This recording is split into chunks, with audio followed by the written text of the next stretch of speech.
Now, voting in gubernatorial elections is underway in most of Nigeria's 36 states, but voting in northern Kaduna and Bauchi states is being delayed for 2 days because of security concerns. The top U.S. diplomat on African Affairs, Johnnie Carson, says he regrets the violence that has plagued the ongoing elections and is urging Nigerian officials to provide an environment that is free, fair and peaceful. VOA's Mariama Diallo has more. First came legislative elections in Nigeria, then presidential, and now voting for governors in most of the country's 36 states. It's not over until all 3 elections are over.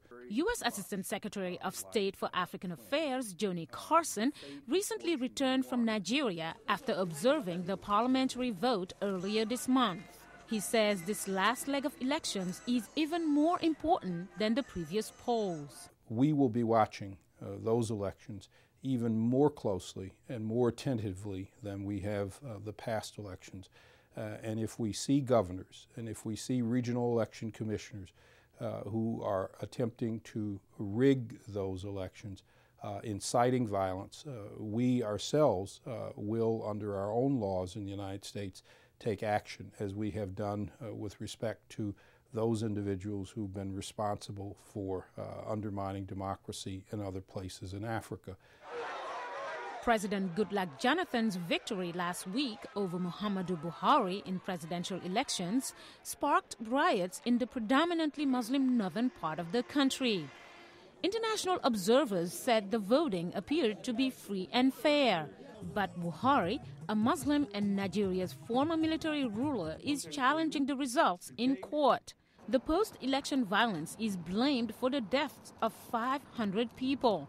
Thousands of others were forced from their homes. We are here now. We don't used to see food to eat. We are hungry. Our children might not have food. Our children are hungry.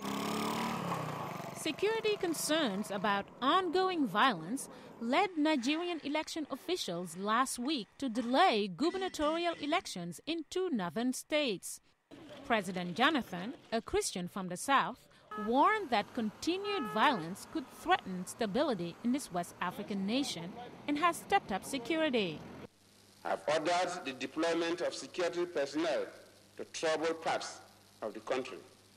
I have also directed the reinforcement of security in all parts of the country. Nigeria is Africa's largest oil producer and its most populous nation with 150 million people. It is divided about evenly between Muslims, mostly in the north, and Christians, mostly in the south. Mariama Diallo, VOA News.